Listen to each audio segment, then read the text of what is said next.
hands. I have governed heaven and earth.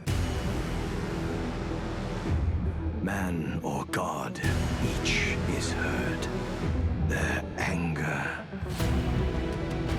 their pain, and in their time of need, I rise. Bologna!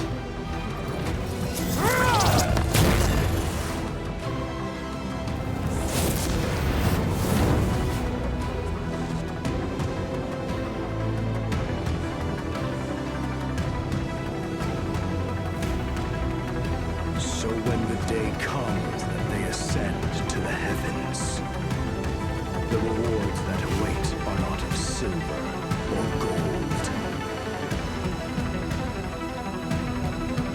but jade.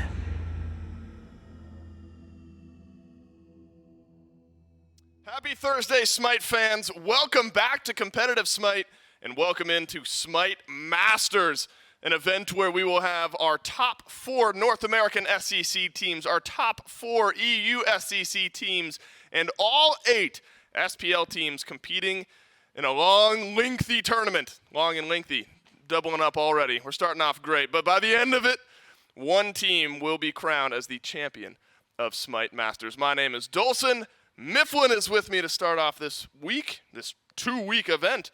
And Miff, stakes are at an all-time high here. We've got all of the SPL, the top of the best of the RSCC teams all battling it out. Dave, I'm going to start off the week with a hot take. This is my most anticipated event of almost any given year, when the SEC teams are allowed to compete against the SPL, just more teams in the mix, just more interesting matchups, things that we don't get to see very often. I might anticipate events like this, like SMITE Masters, more than even like a world championship, just because of how interesting and dynamic it really is. Well, I don't know how much our viewership changed between the end of Waiting Room and now. That was 5 minutes ago.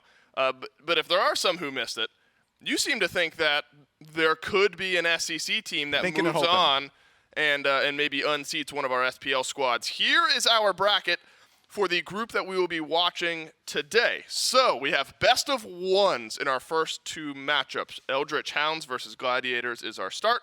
Wardens versus Ravens is our next matchup. Both of those best of ones. If you win, you move on to our first best of 3. That's our 3rd match of the day. If you lose, you'll play in match 4. That is our 4th match of the day, or our second best of 3 of the day. Now, if you win the winner's best of 3, then you advance on to group 3. Congrats. If you lose, you have to play the winner of match number 4. So to simplify all of that, Miff, 2 teams will be moving on from this group today to the next day of play for this group, and 2 teams will be going home today. We are already eliminating 2 teams today. It's effectively a double elimination day, where if you lose your first best of 1, you're not out yet. But if you lose any of the best of 3s from that point on, you're unfortunately going home.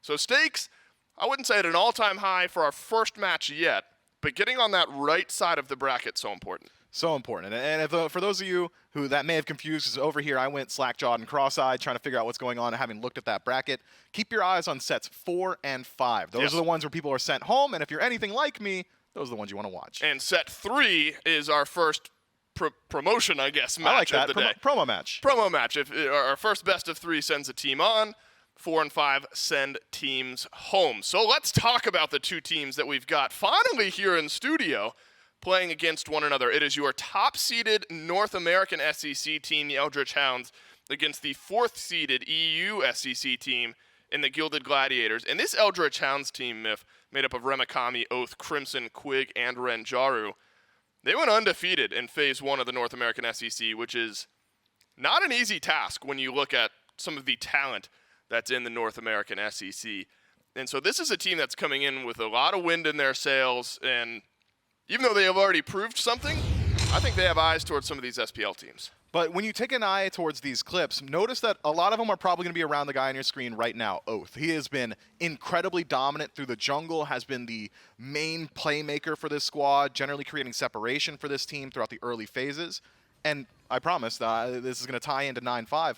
that is a concern now for the Eldritch Hounds. With junglers essentially getting a little bit weaker throughout the early game, it's going to be a lot more difficult to look towards picks like Shiva, like the Raven that has a recent resurgence in the SPL to be that bridge to get you in a late game. Now, I think a lot of the onus is going to belong, again, on that duo lane. I echo the sentiment of our pro players that Hunters have just gone up in stock value recently, and you really need them to be able to live up to those expectations. Generally, we've seen good things from Ranjaro in the past. That's the Hunter for this squad now. And he's done all right, but he hasn't been the one that has been creating the space. He hasn't been the guy who has been winning you the games. And in 9-5, I think you certainly need that from your Hunter. There have been like 1 or 2 games where we've seen that style of play from the Hunter, but I agree with you. It hasn't been the win condition where there are certain teams in the SEC where it has been the win condition. This Eldritch Hounds team, again, feels well-rounded, but with a big spearhead up front, and that's with Oath out of the jungle. Now, on the flip side of this matchup, the Gilded Gladiators, again, a team that finished 4th in the EU SEC, came down to tiebreakers with the Styx Ferrymen to squeak into that 4th spot there towards the end. This is that just F6 roster, if you remember SEC of years past, a team that is stuck together over a long period of time. Actually had a pretty good showing during the SPL promotional tournament early on this year before our season kicked off. Of course, that means with Stimix, Maskill, Sotos, Rotwin, and Toddy, we'll be hoping that team synergy can grab them a win here in this best of 1. Yeah, I'm really excited to watch these guys. We talked about it briefly during the waiting room, how the European SEC has a very distinctive style of a little bit more patience, generally looking for those 5-on-5 engagements around macro objectives, the Gold Furies, the Fire Giants. But I'm not certain that applies to the Gilded Gladiators, specifically around their jungler Maskill. I had the opportunity to talk to him during the sit-down with some of these SCC guys yesterday, and he said, yeah, look, when we played in the SPL play-ins, the first round maybe didn't look so good for us, but then they adapted to that more aggressive early game style and has since then continued to run with it, has seen great success in their home region as well. So I think that this is going to be a matchup that might just read as North America versus North America. I wouldn't be overly surprised if we see high-octane early action in this particular match today. But again, another concern that I had brought up for the Hounds, I think, can be echoed here for the Gladiators as well. Maskill has been one of the mainstay players of this squad, has been very impressive, and has been creating a lot of space for his team in the jungle. I'm not certain how that's going to look in 9-5. That said, and speaking to the credit of the Gilded Gladiators, Toady GR, the Hunter player for them, has been having a great year so far. He's got an adaptable God pool, can either become that late-game scaling Hunter or play these early-game aggressive Medusa-style picks or even the Ho-Yis. So maybe a little bit more confidence in the Gilded Gladiators' ability to adapt to this newer meta. And Rotwin's got a great mustache, and I have no reason to really care about that. I've just noticed it, right? Has nothing to do with me or no, of course not. Style choices. What would that you know I've about chosen. mustaches? Yeah, I wouldn't know a single thing. Blonde facial hair doesn't show him very well. I do want to talk a little bit about Rotwin and just the supports in this matchup here, Miff, because we have talked about. I mean, look at it; it's glorious. We have talked a little bit about the tankiness changes, things like that. How has support changed in your mind? Because obviously hunters feel very good. Does that mean in your mind this year supports feel worse or support's feeling okay? Anytime hunters are good, it's a bad time to be a tank player in general, but I think that change in particular has affected the soul lane more than it has really support, because what do supports do? They don't even line up against hunters super often. It's right. First 5 minutes, I'm in that lane. Okay, I've hit level 6, I've hit level 7. Let's go ahead and rotate out. So I think that Guardians are still in a pretty good spot, so support should feel pretty confident in their ability to still impact the match. Pressure at an all-time high for both of these teams. Expectations maybe at an all-time high for one of the SEC teams this weekend to unseat one of our SPL squads. Can they get there is the big question. We sat down with the Gilded Gladiators and the Eldritch Hounds prior to this big matchup. This year, I think we performed pretty well. At the start of the year, I wasn't really sure because we were picking up a new rookie solo laner, like brand new to the league, so we weren't really sure what he was going to do, but he actually turned out to be pretty good, and it shows in our record. I think we did quite well. I personally think I underperformed a little bit. I was expecting a bit more from myself, but we had a lot of fun, and I think we improved from last season, so yeah, I think we did great. I think our team fighting's pretty lacking. If we don't get out of the early game with a good lead, sometimes we kind of peter off mid into late and just kind of lose. I think we need to improve on a lot of stuff. personally. I think there's a lot of room to grow. But just to point at one thing, I think probably objective fights, like fights around objectives in mid-game and late-game, Gold Fury, Fire Giant, I think we're good at them, but we can definitely get a lot cleaner. We're pretty confident going into the Gilded Gladiators. They're like 4th seed or something like that. So, like obviously we're prepping for them, but nothing we're really worried about. I think they're good. I think we're good too. We don't really have any expectations really. We're just coming in here trying to have fun, play the best SMITE we can, obviously, and we've worked hard for this. And probably, the results don't really matter. We're just here to have fun and to play our best. On the Gladiators, I think their best player is probably Mastkill. He kind of has a similar play style to Oath, where he can kind of just get some frags early game and just kind of run down the game and then kill the Titan in like 25 minutes if you don't pay attention to him. That is their player, right? Okay. I wouldn't say there's a threat. I don't really look at them as threats, but probably Oath is like the star player. I heard he has like a really high KDA in SEC, which is cool because he's a jungler and I'm going up against him as the jungler for my team. So yeah, that's a fun challenge to take. Fingers crossed. I think the Hounds are going to do pretty well this tournament. We came in the regular season undefeated, and hopefully we keep that streak going. We're going all the way, baby. I'll just say we'll be first. Like that's my mentality, honestly. Like I'm gonna play as if we were the best team on the tournament, and if it doesn't go that way, we'll just do well anyway. We'll be fine. Infectious personality there. And honestly, Myth, I think two different mentalities almost coming into this tournament. Now, I will say, I'm slightly more threatened by a team that's just coming in to have fun, right? Like, results don't matter. They realize, to them, they are the Gladiators saying results don't matter. This is a team that's just destined to have fun and trying to beat other teams and knock them out of the tournament. We saw that during the SEC qualifier tournament, the SPL qualifier tournament. The team literally called the Fun Havers went pretty far into that tournament, and they were just having fun the whole time. I don't know. I'm a fan of the Gilded Gladiators going into this one. But the Eldritch Hounds, a team to be feared. Picks and bans for game 1 of 1 in this best of 1. About to kick off right now. And Myth, we're going to be able to glean a little bit, right? We're not going to get to see the ebbs and flows of an entire set, the first round of picks and the answers in game 2. How do you ban, counter ban, things like that. The best of 3s later on today will give us a lot more information. In your mind, how do picks and bans change in a best of 1 versus a full-on set where you can go back and forth? In a best of 1, you're trying to get your best pieces immediately. You don't hide any strategies. You don't allow the enemy team to have their best pieces either. So having listened to that interview, both the Hounds and the Gladiators say, who's the threat on the other squad? And both of them take eyes towards the jungle. Oath and Mastkill have earned the ire of their opposition. Be sure to grab some brew. Which is why I'm surprised to see only 2 jungle bans, unless you want to count Osiris in his own right. But curious. Now both Oath and Mastkill very capable of playing things like the Fenrir, both available right now, and both still pretty strong. In 9-5, I'm thinking with the additional power, going to help out a lot with that Seething House. So I'm curious to see how the draft phase rounds out. Wasn't expecting a Baron Somnian first, though. No, I absolutely was not either. We saw an increase in Baron at the end of phase 1 of the SPL. Polar Bear Mike played it a couple of times. Okay. But Myth, you're being thrown for a bit of a loop here. Umoja, the least surprising of the picks. Umoja has been very, very strong in the right hands over the course of the last couple of years.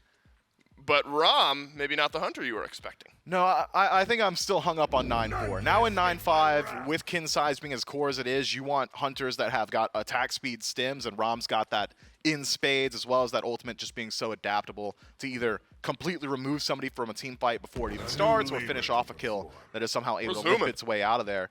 And you could see it even reflected maybe this change here. Erlong Shen locked in for the Hounds. I've heard a lot of rumblings from these SCC junglers saying, hey, look, burst jungles and facilitator jungles, not exactly what's really fun to play anymore. Maybe we see auto attackers get locked in a little bit more consistently. That said, Erlong Shen has had some wide sweeping changes. It is no longer the assassin that we're used to. Instead is more so about long boxing matches. Right. Maybe leans itself a little bit more so towards the solo lane. Now we do see some hangover from 9.4 as far as bans go. Nox was obnoxious towards the end. Obnoxious towards the end of that. I didn't even mean to do it. We're starting off strong. How does healing, in your mind, change in 9.5 here, Myth, with tankier, healthier targets Do you want more healing? Do you care about healing less because you're more tanky anyway? Does it not really change all that much? There's just a bigger health pool to heal. Because you're still seeing the Hellband. Yamoja's still around. Hercules has some healing. Erlang Shen, Baron. I mean, there's still some instances of healing. Do you think any of that has anything to do with 9.5 and being tankier? Or do you think healing is healing in the same way it was? I think it is probably more valuable. I had the opportunity to talk with the Olympus Bolts while we were waiting for this patch to drop, and they said, hey, if people are tankier, expect to see a lot of healers. The Aphrodites, the Hells, certainly ones that can find value, because healing, especially in the late game, gets the majority of its value if somebody is able to survive with a sliver of HP. You can regenerate them and then get back in towards these Fire Giant fights, towards these Gold Fury fights. As of now, not a whole lot of team-wide healing. Baron Samdi and Yamoja really the only ones that are going to afford that to their allies, and Baron Samdi only in combat. So if we're going to talk about passive healing and long objective fights, dances around the fire, you're probably favoring the Gladiators. How about the playmaking style of junglers now that we've gotten locked in? You already mentioned the Erlang Shen a little bit, but the final pick of the draft for the Gilded Gladiators for Masskill, the Set, a strong play that you're putting a lot of chips in the corner of Masskill here to get off to a good start and get that ball rolling, because we know what Set can do from ahead, that ability to run down targets. The Gladiators still feeling like jungle a viable avenue to play through. Yeah, both junglers leaning towards auto attackers. Wouldn't be surprised we see kin size very early for both Erlang Shen and Set. Masskill yesterday said, hey, if there's any players that I respect, he dropped a couple of names, but maybe namely Johnny comes up in conversation, and Johnny is a patented Set player. That guy goes towards his pick very often, so maybe Masskill trying to emulate a little bit of what his contemporaries are capable of doing in the EU SEC. All right, I feel like I did drop the ball a little bit. We were interviewing in the interview with the Hounds. He goes, wait, that's their player, right? Yeah. Like towards the end of the interview. Ego on this guy. That's Quig about Masskill. Right, Quig about Masskill. Unbelievable. But that shows you a level of confidence that the Eldritch Hounds have going into this one. And they said, what, they're the 4th seed or something? Or something. But again, when you've run the table in the North American SEC with how competitive it is, you got to come in with a little bit of confidence, because you're on top of the world in the North American SEC. You take your chances against the EU SEC, especially the 4th team to qualify in here. But let's cover up the names on top of our screens here for a second. Myth, do you feel like one team is hand over fist won this draft, or do you feel like we're pretty even going into game one? Hard to say. Hard to say in 9.5. We haven't seen how the meta is going to develop, but just knee-jerk reaction to having looked at both the Hounds and the Gladiators draft is, once this gets to late game 5-on-5 team fights, I'm concerned for this Hounds draft ability to initiate the fight. If it's not a blink 9 turns blessing from Erlang Shen, who is it? A one-man stun from King Arthur or Baron Samdi rooting one guy or pulling one person in with life of the party? I mean, they've got decent tools to counter-engage, namely Caledonian Boar from Artemis is going to make it very difficult for the Gladiators to work their way forward, but the Gladiators have got simplified initiation just thanks to Yamoja. I mean, you catch one person out of place in the jungle, you spawn up a giant river around them, and they're just stuck with you. Hercules can initiate without having to dedicate his body, really. Just pull from a range and then driving strike them back to your team. And then outside of that, the range damage and ranged initiation of Set able to dive into the back line, or Rom able to use that Astral Barrage, I think is going to be very difficult for the Hounds to deal with. So in a late game team fight, I think I am slightly favoring the Gladiators. It does feel like the Hounds are hoping that the setup and then knockdown by Poseidon is on the table here in this game, whether you're locking down someone with Baron, as you've mentioned, 9 turns blessing, all of that into a Kraken. Our first set, and it's our first game of SMITE Masters. It's the Hounds versus the Gladiators. And what a way to start this one off, man, with the top North American team and then the 4th seed of the EU coming out here to battle out in our first day of SMITE Masters. It's J-Mac. I got Trelly with me here as we jump into game number 1. Baron support this time around. I was kind of looking down the roster for a moment. I was going, man, where's this Baron going to go? Because I saw the Poseidon, and then I remembered, yeah, Baron support, something that PBM likes to run over on the side of the Dragon. We'll see how it pays off for the Hounds here. Yeah, I'm expecting to see pretty much every game just marveled off of PBM's tier list he posted on Twitter. He put Baron very high and Hunters very high. But right now, we're not seeing too many Hunters in the game, just the normal amount, the ones in the ADC role. I think Artemis is going to be a very interesting pick here as the game goes on. Can proc Chin Size and that Silver Branch very easily, so that's going to be a great way to applicate that damage. But right now, just sort of sitting at the tower line, not wanting to push up because the time to kill is high. We've mentioned this a few times now. you don't really want to put yourself out of position, but there isn't those camps spawning up just yet, so they don't really have to overcommit just yet. And that time to kill doesn't just apply to the gods. It's also, as you say, the camps, the minions in the lane. So it takes a lot longer to kill anything on the map in this early stage of the game. What's interesting to me, we see the blue stone come out of Arthur. Maybe not so surprising for the Warriors. I think the one that catches my eye, though, here is the sigil picked up on the side of Listemics. I mean, how's that going to pay off for him in these early game, and then especially as late game comes around? Just trying to be as tanky as possible is probably the option here. Quig is going to take a little bit of damage, but going to be just fine. I think the sigil is going to help out late game. That exploding sigil will really help the engage. Whenever Hercules can get to that backline and get that upgrade, it's going to be fine, but it's also going to make sure that Listemics probably isn't going to be in any danger early on. You're going to be a lot tankier than the blue stone start. You have your own sustain built into the kit as well, so I have to imagine this Hercules will be sitting pretty in the lane for a couple more minutes. A nice little highlight here, a new addition to the duo lane, this beautiful castle, along with some new harpies that'll pop themselves out here every so often. You see a little bit of action at least into the duo lane, but with all these TTK changes, with everybody having so much more health, I remember seeing tweets of like, it's still going to take me a while to get used to walking into lane with 800 HP at level 1 kind of things here. So we'll see if we actually do get any early kills here. For now, it's an invade at the blue buff. Maskill is here to try and stop this one out. He'll teleport in, and he'll be able to secure the buff for his solo laner, so Listemics will be happy here on this Hercules. Yeah, want to get your blue buff down. You want to keep these blue buff timers in your head pretty consistently. Any sort of pressure that these junglers can find early on is going to be in the jungle. You want to find the farm more than anything. Again, the gank's not so much what you're looking for. We saw Oath get a little bit aggressive towards Maskill, but with Set's long-range teleport, probably no kill potential there anyways. And if you look at the relics of the Gilded Gladiators, 5 beads. They're putting a lot of stock into not only the lockdown from Oath, but the lockdown from Quig, the Caledonian Boar, a lot of CC. The Eldritch Hounds have drafted a very CC-heavy comp, as Quig is just sort of running at the Gilded Gladiators right now, trying to steal away that purple buff. Something you get to do with all these extra health and prots that you get in this early stage. But, you know, talking about the beads and all that initiation that can come on the side of the Hounds, I want to kind of maybe echo some of the concerns that Dave and Miff were having on the desk is, you know, where is that big initiation for the Hounds when we start getting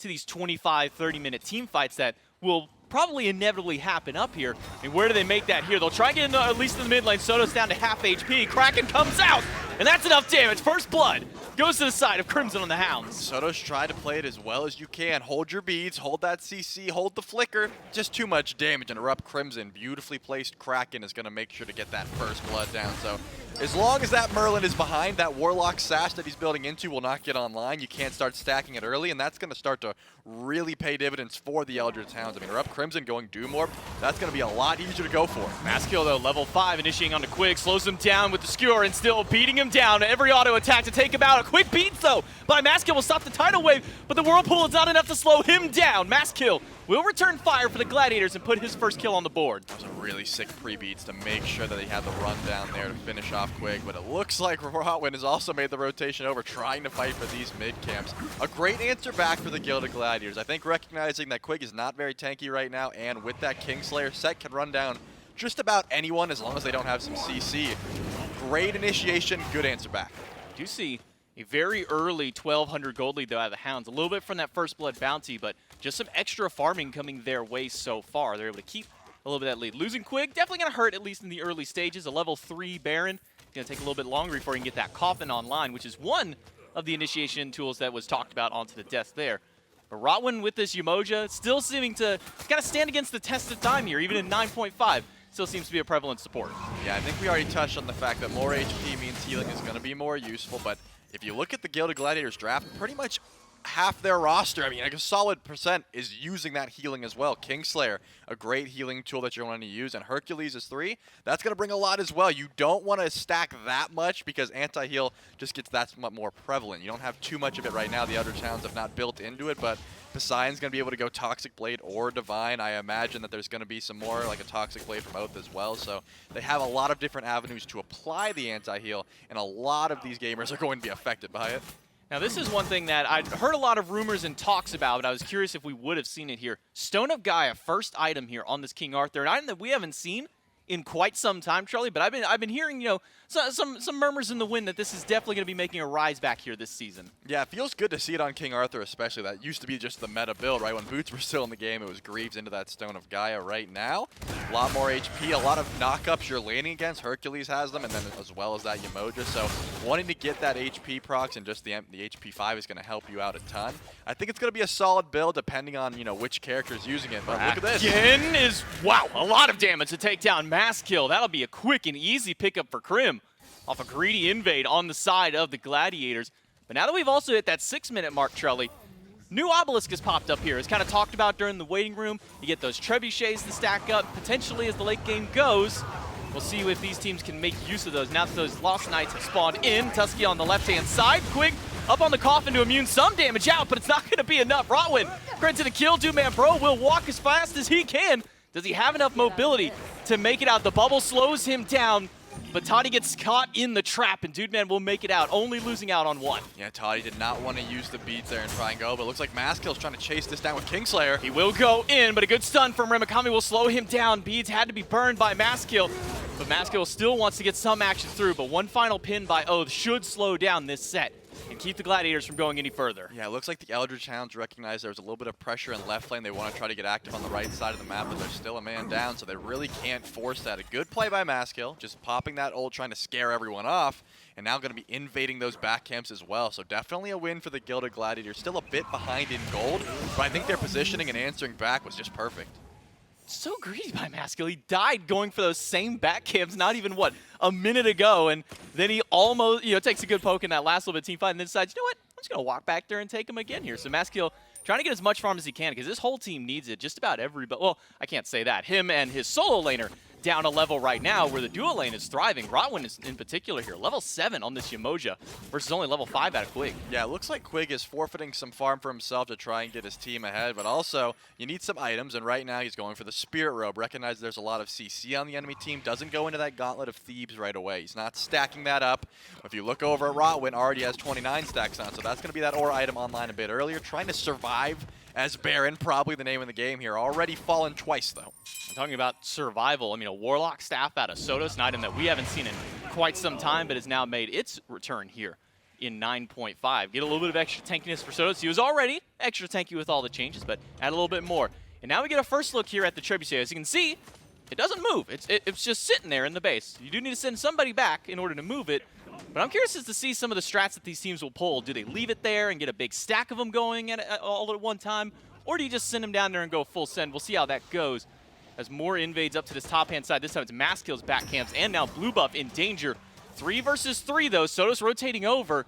Will not be able to save that Blue Buff. Maybe has left Remakami here to take quite a bit of the damage. Oath gets a taunt back in, a push by Lasemics. Oath is in danger, but he'll be able to get the turtle form on out. Maskill goes in to make it 4 versus 4 with Quig rotating over. But it doesn't seem like there's any kill potential just yet. You can see that Maskill is playing very concerned, very far back. The beads are not up right now. That he knows that Erupt Crimson is around with that Kraken, sort of making that rotation as quick as possible. With Doom Orb, that Poseidon could be there at any moment. You want to make sure if you don't have beads, you're not overcommitting to a fight. So Maskill teleporting out whenever he needs to and not trying to overcommit right now. This set does have a kill, but also a death to his name. So anytime you're going in, that's going to be a real risk. Toddy getting a bit aggressive here on the Dudeman Bro, but fairly tanky here on this Artemis with quite a bit of HP to his name. He'll be fine. Takes a little bit of poke.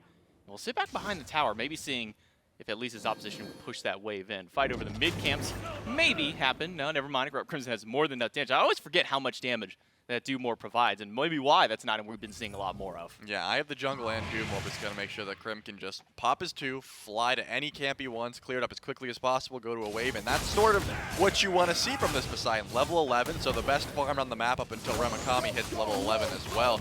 You want to just be playing as a pseudo-Janus, right? You're trying to get to as much farm as possible. 2 kills already, so doing quite well in that regard. Hasn't missed one of those Krakens. That's pretty much the make or break of this character. Are you hitting those Krakens consistently? So far, Crimson is, and now Divine Ruin is going to be purchased. We already talked about how much anti-healing is going to make this Gilded Gladiators dive hurt, and right now it looks like Toxic Blade also being worked on. So the Eldritch Hounds are recognizing it and building accordingly. Well, no objectives pulled just yet. Pyromancer just spawned in a few seconds ago. Same with Fire Giant. Probably won't see Fire Giant for quite some time here. But these Gold Furies, man, It's sneaky how much extra damage these things do now with all the buffs out there. Your tanks can't really hold on to it as much.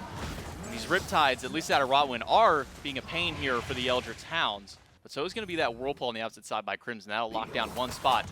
And Maskill has decided that these are his back camps. They belong to him, and so he's going to take them every opportunity that he can get. Yeah, it seems like Oath is putting stock into the blue buff while Maskill's saying, I'm going to ignore that blue buff, and I'm going to go for your back camps and try and steal away your blue buff. They recognize a fight might be breaking out here. Everyone's grouping around this Pyro. It's the root off the mark, though, by Quig. Rodwin will be fine. Crimson level 12 on this Poseidon, tied for highest in the game. Maskill will have to teleport himself away as we see a lot of grouping around this right side of the map. This blue buff has been a major contention point for the Hounds, making sure that Lestemix gets a little bit further behind in his build, make sure he gets a little bit less of that experience here. But kind of talking about the builds, not just a ton of HP 5 with Stone of Gaia, but the sovereignty. It was already something we saw in King Arthur.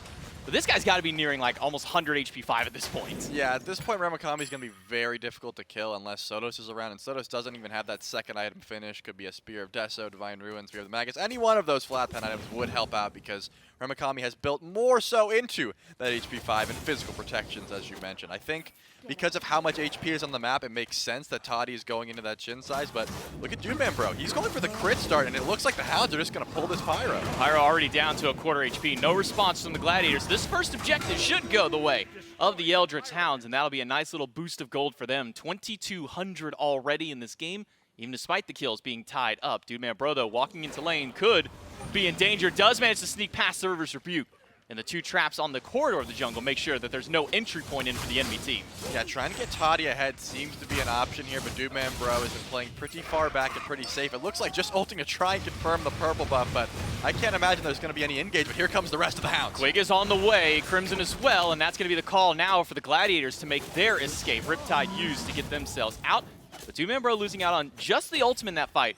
Probably the best thing that you could ask here for the Hounds Hunter. Yeah, I mean, the Rivers are going to be down for quite some time. We also saw Rama go up into the sky, so there's going to be a few ultimates down for the Gilded Gladiators as well. Still no team confident enough to try and pull this Gold Fury, though. We have a lot of auto attackers on the sides of the Eldritch Hounds. We've mentioned the Erlong build already, and with Erupt Crimson going into that Eye of the Jungle, that too is going to, the Trident is going to be hitting very hard as well. So they have the burn and the confirm with the Kraken. They just aren't going for it just yet, trying to get pressure on the right side of the map. You see Oath on that right side of the map. That's where he wants to go. That blue buff, it essentially belongs to the Hounds right now.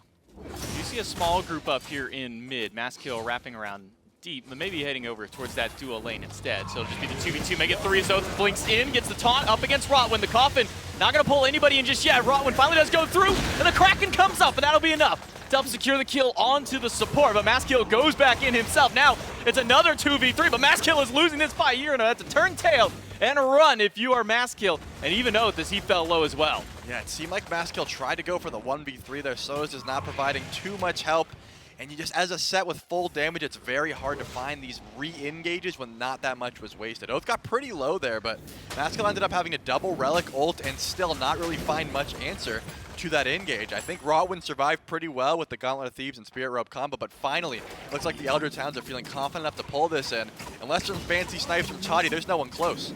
Toddy does have that ultimate back up. Won't use it just yet. Gold Fury down to a quarter HP, so Toddy goes in the sky. Does he have the damage from the snipes? 1, 2, third one is gonna do it. Toddy, all by himself, steals away the Gold Fury from the Hounds and helps his team out to keep them online.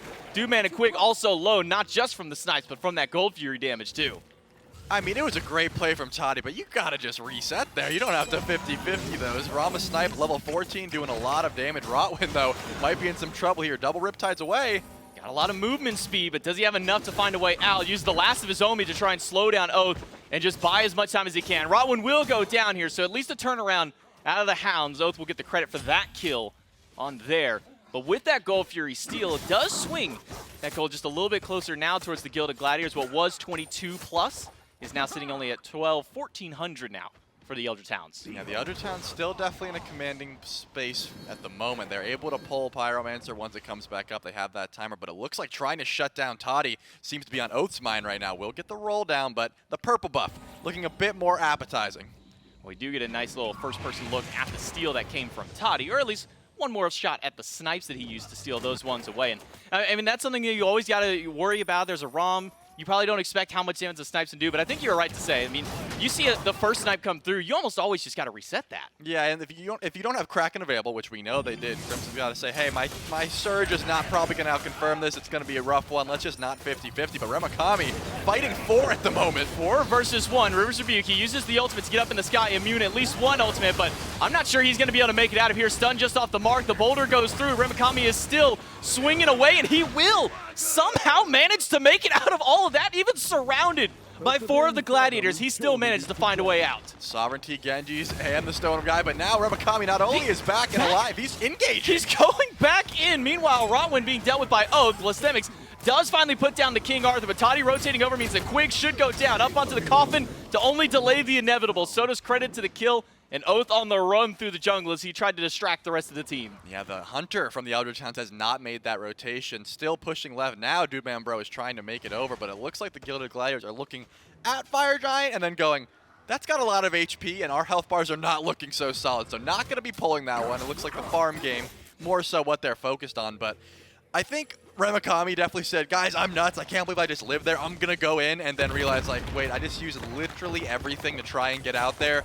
No reason to try and engage. Great answer back from Lastemics, who will now, for the first time in the game, have a level lead in that solo lane. That's going to help out a ton. The Hercules, we already touched on this, the Sigil start, has a fair bit of HP built already with the Blackthorn and finally going into some magic defense. So that's going to be a menace to the carries of the Eldritch Hounds once Lastemic starts making his rounds. Well, one of the things that was talked a lot about by Mifflin and things that have been kind of buzzing around is how prevalent Chin size and Soul Reaver, things like that, are going to be.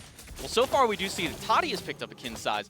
We don't see it anywhere else on the board. Do you imagine that anybody on the Hounds are going to kind of pick that one up here? I have to imagine Oath and Dudeman Bro will both be picking it up, just not rushing it down right away as they're trying to rush down this Pyromancer. Mass kills around, and it looks like they're just going to try and 50-50 this. Mass kill will not be able to steal that one away. Hounds do get the Pyromancer, and as highlighted by Doug earlier, a second Trebuchet picked up here by the Hounds. One stacked on each of the side lanes now. There's a lot of siege potential that can come from this team. Solo lane tier 1, the only tier 1 standing here on the side of the Gladiators. As far as the XP is concerned, the real kind of staggering lead that's been seen is in that mid lane, and Masskill is just going to be run at by an under-leveled Oath. But that Kingslayer expended, Lastemics in the middle of 3 will push 2 away and keep the team busy. Lastemics, though, will get pulled back in. It's 4 surrounding the Kraken, not quite enough. Lastemics is doing everything he can to walk out. And it will be enough. Not enough lockdown on this Herc. That's a lot expended to try and get 2 kills that did not fall through. You do get double relics onto Masskill, or actually just the beads. It was Oath who used double relics, so the blink and the beads down for really nothing, but you do have a little bit more of an engage tool now. Can you find this set next time around? Certainly could be the option, but looking at what Erupt Crimson is trying to do, find the CC, get a Kraken. That's what you're looking for. You're trying to find a pick off of these ults consistently. If the Krakens are hitting and you're not finishing, that's going to start hurting your team fight after the fact. You don't have too much auto attack damage right now if you are Erupt Crimson, so your Krakens need to be finishing these kills if you want your team fight to be solid, unless, of course, Dudeman Bro is going to rotate into the fight. We have not seen him get really active at all right now, pretty low as far as the damage charts go, just because he's been fighting 2 people running out of his purple buff, but hasn't really gotten these big Tuskies off that we're used to seeing, because wanting to stay in that lane and get these items online, that seems to be what these ADCs are up to now. I mean, kind of going back to mid here with Crimson, I mean, during all of Phase 1, died what, like 6 times total, I think it was kind of the final number out there, but going back into this game specifically, farming has been insane out of this player. Level 19 right now. Only the person close to him is going to be his tied up, or not tied up, but 1 level behind Hunter here. I mean, Krim has just been able to find every point of farm across this map. Yeah, the Gilded Gladiators grouped as 4, trying to find a pick on a Dudeman Bro once again. The River's Rebuke seems to be that engage tool. If you can get one of these immobile targets in that river, then they're able to try and pull this Primal Fury, but it was caught out pretty much immediately, and they have to reset here. Both solo laners sort of peeked over at this Gold Fury, but look right now. It looks like Remakami is heading right. Does have the Heroic Teleport available if he wants to try and use it to get into this fight, but right now, just going back to the right, the Gilded Gladiators, they have the numbers presence, but they're not ready to pull this. Kraken is on the map. Yeah, Kraken is probably the best confirmation tool on this map at this point here on this full damage Poseidon. Soul Reaver now picked up for him, along with that Charon's coin. So he's got the pen, and he's got a lot of power and some of that HP shred. It's just going to be a matter of, can he connect the Krakens from here on? I think that last one that we saw on that upper right side of the map was one of the first kind of Kraken whiffs that we've seen out of him so far this game. Yeah, and Lystemix did beat it to his credit, so as long as you're using the Relic, I think it's going to be a worthwhile trade, but you want to make sure that you're getting the most out of these ults. Finally, the Eldritch Hounds are sort of grouped up around this Primal Fury, and they will pull it. I don't imagine Toddy has the chance to steal this one away because the Kraken's up, but they're not going for the pull. They're looking to fight. Yeah, they're seeing if they can bait anybody forward. Rotwin will get rooted out by Quig, but with a 4-man grouping of the Gladiators and only 3 here on the side of the Hounds, not willing to pull that one out.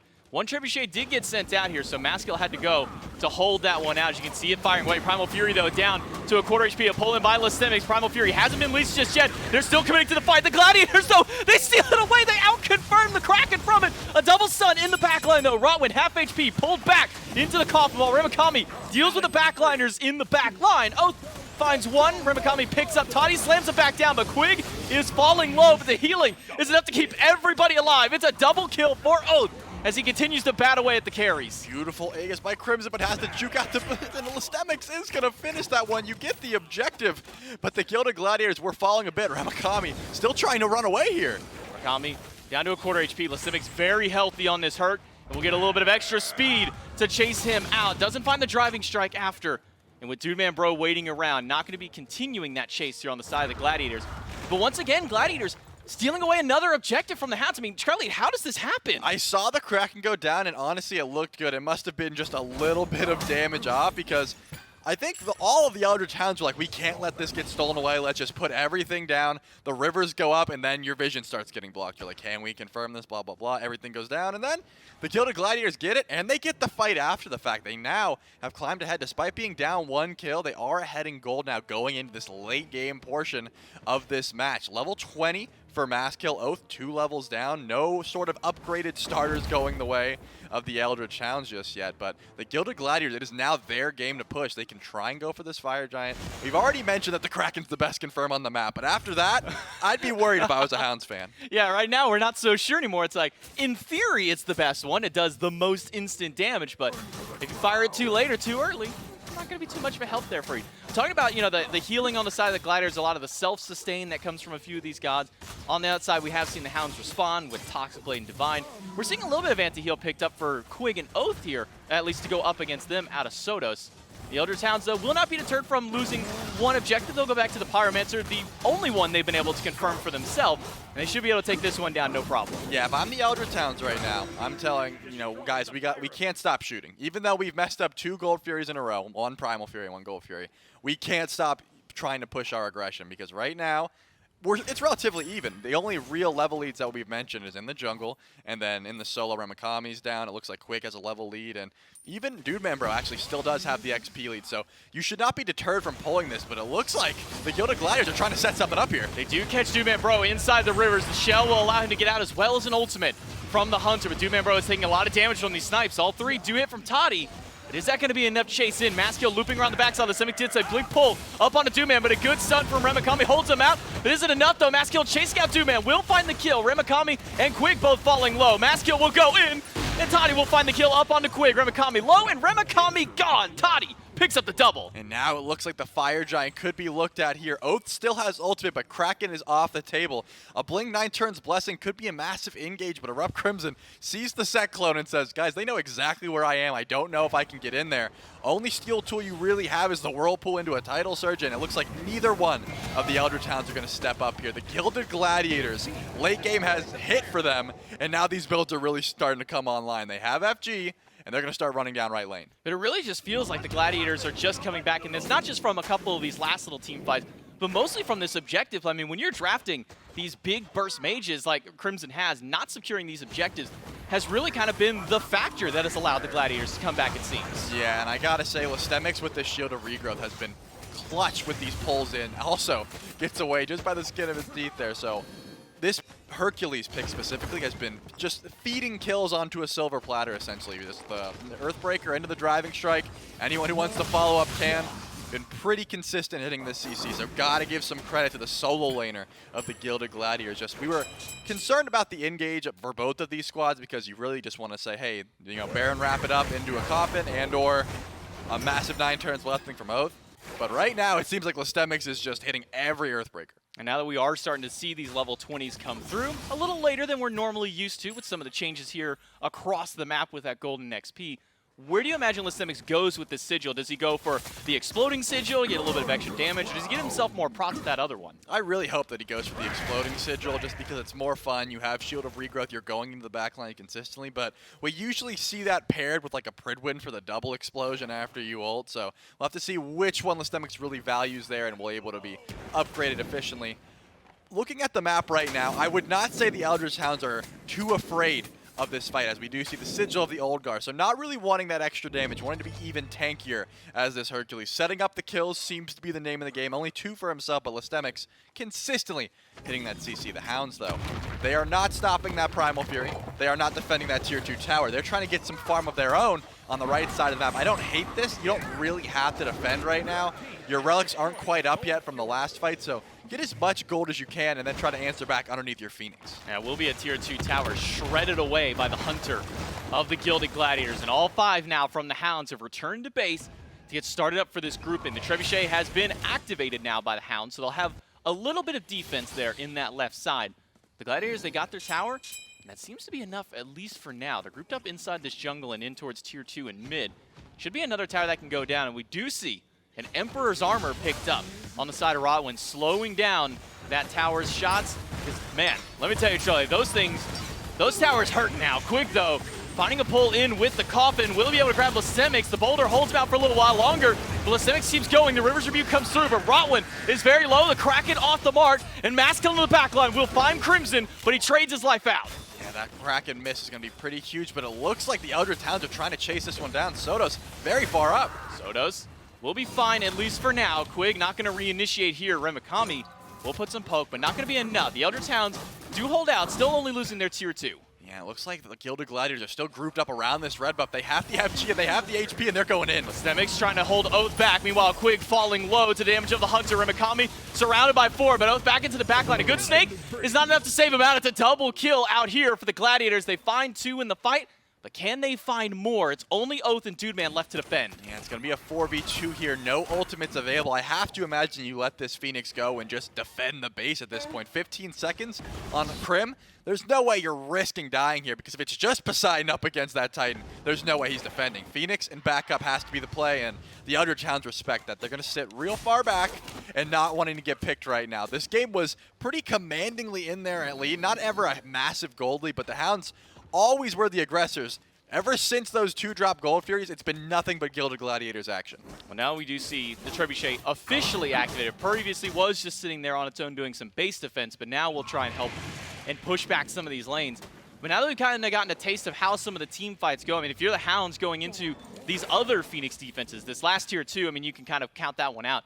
But now when you're defending up on these Phoenixes as the Hounds, where is that point that you have to find in order to try and find a pickup against the Gladiators? It seems like you have to push up far as you can, and then bait Maskell to go in, because it seems like he's trying to engage. Usually as a set, you sort of want to wait to see what your team does, get some relics out, get some escapes out, and then dive to the backline. Maskell went in pretty hard there, found the kill on the Crimson once that Kraken went down.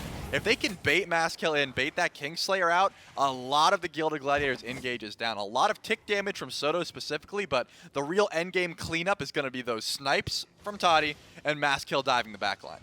Very important to contextualize to the fans at home that this match obviously is only going to be a best of 1 between the Hounds and the Gladiators. No one's going home, no one's getting eliminated. It's just going to set up for the rest of our sets for those best of 3s that will be coming later on. Quig does get pulled back in by the Riptide. River's Rebuke will hold him in place. Quig has nowhere to go. He keeps walking into the same Riptide, and that will be his inevitable fall down. The Gilded Gladiators find a pick, but there's still 4 up for the Hounds for this Fire Giant defense. Yeah, the Gilded Gladiators could wait this out, wait for some Fire minions to push up. Remember, Erupt Crimson still does have Kraken, and it looks like Oath gets pulled. Oh no, Oath gets yanked back in, and CC chained to death. Toddy up in the sky, finds the snipes up against Dude Man Pro. That's a double kill for the Hunter. Remikami down to half HP. The blink in from the Gilded Gladiators is enough to take down the solo laner. It's only Crimson with no Kraken left to defend up against the 5 strong of the Gladiators. And Trelly here in game number 1 of Masters. It's the boys from EU who are going to be taking it away. The tanks from the Gilded Gladiators putting on an absolute masterclass of how to serve up kills for your team. First, Rotwin finds a beautiful Rivers Rebuke, and then Listemics, easy pull back in for Oath, 2 dead, and then you just have the numbers game. The Gilded Gladiators showing a very dominant mid to late game performance there. And what a great start here for the Gilded Gladiators. I mean, talking to these guys when they came in from the qualifiers, this is a team that definitely struggled in their first couple of rounds up a few months back, but it's a team that adapts really well. I mean, even after losing their first round of SPL qualifiers, they said, okay, this is how the game is kind of played, and they've been able to kind of pull that style of play over into EU, and now seeing it once again match up after a little bit of time here with the NA boys, I've got a lot of expectations for this team. Yeah, they looked very solid, taking down the #1 seeded NA team. They're probably looking to prove hey, EU better than NA. That's what we're looking at right now. First game so far, and I mean, once they dropped those 2 goal periods, I just think the Hounds really just floundered and they weren't able to get their bearings down, and it just looked like such a dominant performance from them after that. The Gilded Gladiators, they just looked real solid. Yeah, the objective play, probably the big one this game, at least that brought the Gladiators back into this one and give themselves a nice little boost to start the day. But like I said, it's only a best of 1. It's not elimination coming up for these teams just yet. It's just setting up for those best of 3s that will happen after. But getting yourself on the winning side, making it to where you're that much closer to moving on, it's definitely got to be a good start for them, Trelly. Yeah, and then you're not in that position that the Hounds are in now, where you're just like 1 loss and we're out. You got to make sure you're playing up to your highest potential. Yeah, it's going to be a big one here. Big win for the Gladiators. We'll see if they can keep that one going in the rest of the day. We'll take it to the break, though, right after this.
Promesas son nada más que solo palabras, y si no las cumples se van a desvanecer.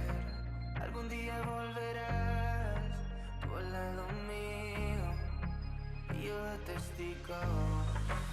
Vamos 1, 2, 3, sin estrés. Muéstrame sus pasos, te cuento hasta 10 y ven. Yo sé que tú quieres moverlo sin pena, ven. Sin estrés, muéstrame sus pasos, te cuento hasta 10 y ven. Yo sé que tú quieres. Sé que tú quieres conmigo, amor, todos esos placeres que brinda la vida y que nos hace tan feliz. Sé que tú quieres conmigo, amor, todos esos placeres, como acariciarte y conocerte de raíz.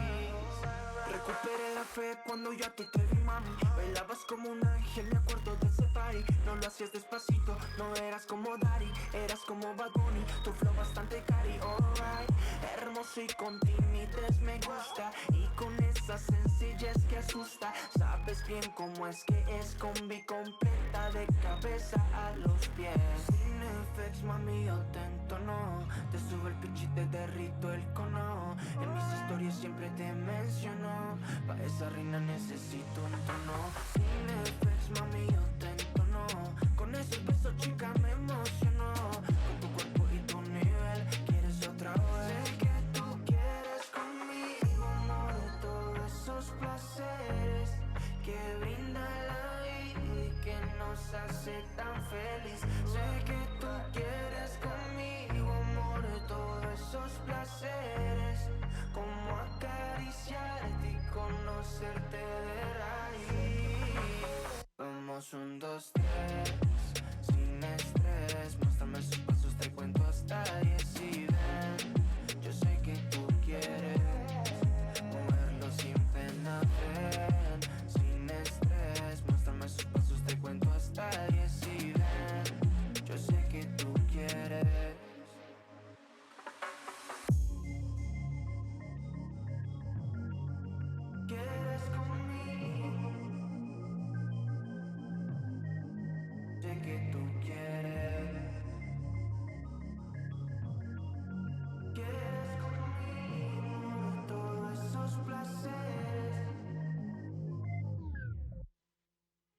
got this picture in my closet.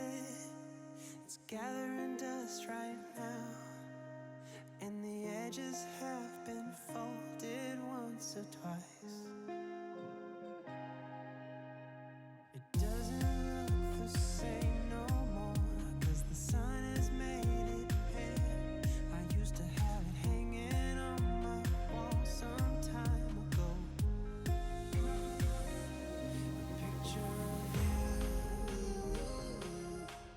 A picture of you,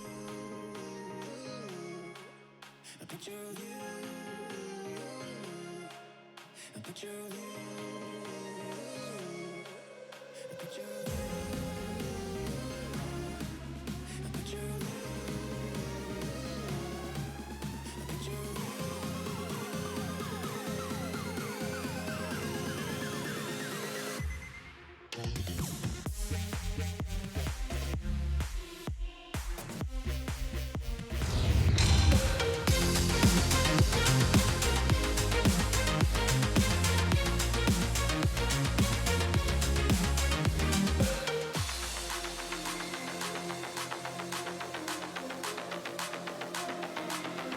Hey, thanks for that Prime Gaming sub. We see you.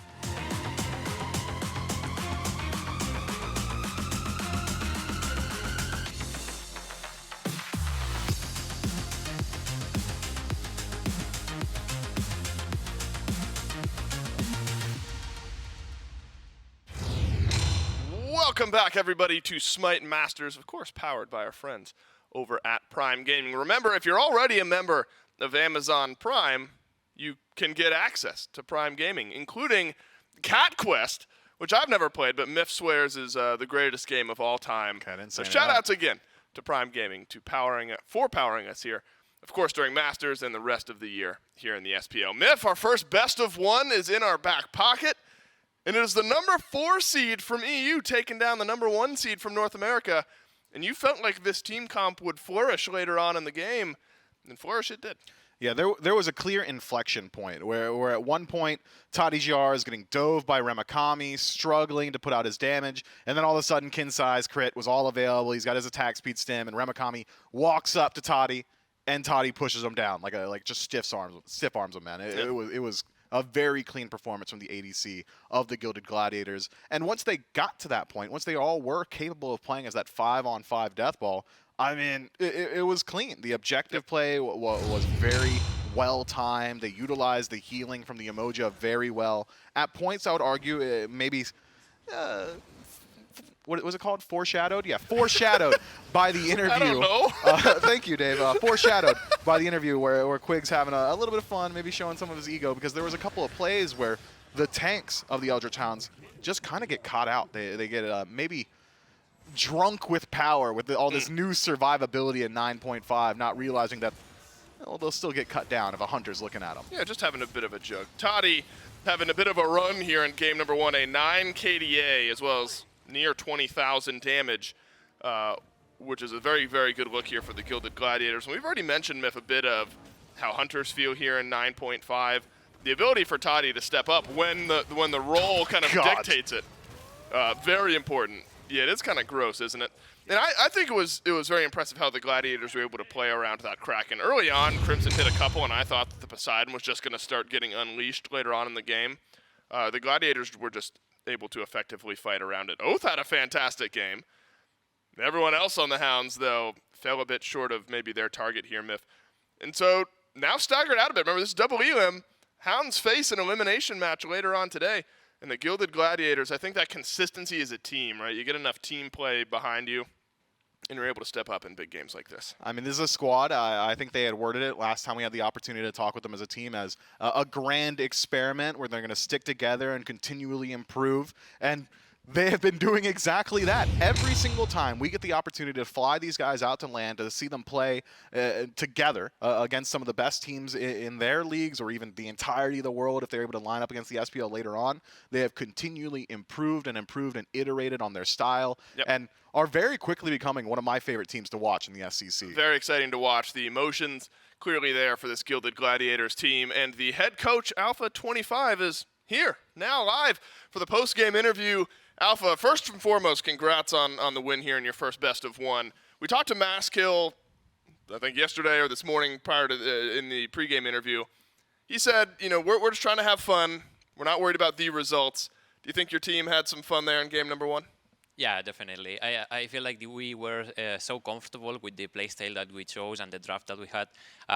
We knew that if we just stick to our advantages and play the objectives properly, which is what has to be done in this meta, we would definitely win. Yeah, talk to me a little bit about the meta. Right now, maybe specifically Toddy, who had a good game in game one. Hunters feel very strong right now. Yeah. Do you feel like Toddy a strong enough player and the rest of the Gladiators a strong enough team to play through that role if that's the style you go for? Yeah, definitely. I think that in our team we have something that I think it's fantastic, that is that anybody can carry a game. Right. And if anybody can be the one who steps up when the team needs it, and if in this meta, if the Hunters are the strongest role, we can play through Tori and let him destroy everybody and we'll win. And maybe in a couple of months, if solo laners or strongless teammates will do the same thing. Right. So we have 100% trust in everybody on the team. Yeah, Solo's got a little bit to go there to be the strongest role, but we'll see. Hey, look, congrats on the first win. We'll see you guys later on today in the winners best of 3. Best of luck in your next matchup. Thank you so much. And so, Miff, the Gilded Gladiators unseat the #1 seed from the North American SEC. That'll force the Eldritch Hounds into a elimination match the next time we see that squad play. I think one thing we did talk about going into today, though, was which teams can amplify the advantages in the meta more quicker than their opponents. Adapt, amplify, all whatever that. it might be. And I think the Gilded Gladiators show us that they just had a strong grasp on the meta. Now, it's hard to look at a single best of one and glean too much from that about this Hounds team. The Hounds consistently strong throughout the year in the North American SEC. But now the bracket fills out a little bit. So the Gilded Gladiators in match number 3 will have the opportunity to move on, to advance to Group 3 later on with a win in that best of 3. And the next 2 spots will be filled out by our next match, which is the Kowloon Wardens and the Highland Ravens. What you want to avoid is match number 4, because if you lose that, you're out of the tournament. You show up, you make your way here, and then you lose on day number 1. Feels bad. Yeah, that is an Did you ever do unideal that, Miff? situation. Yeah. You fell out day 1? Yeah, and here's the thing, man. When I fell out day 1, I didn't come back to the studio, okay? I went and experienced Georgia. I think it was even Spain I got eliminated day 1. So some teams, they'll hover around. They'll try and offer some advice to these other squads. I'm not that guy, though. One of these things is not like the other. Eliminated day 1 here or in the middle of where was it, Valencia? Yeah. And either way, when I lost, I did not go back. We got Chick-fil-A here, and I'm sure you've got a lot of great local Spanish cuisine to experience over in Valencia. You want to avoid getting knocked out day 1 regardless. Up next, we've got the Kowloon Wardens versus the Highland Ravens in our second and final best of 1 of the day. You don't want to miss it. Stick around.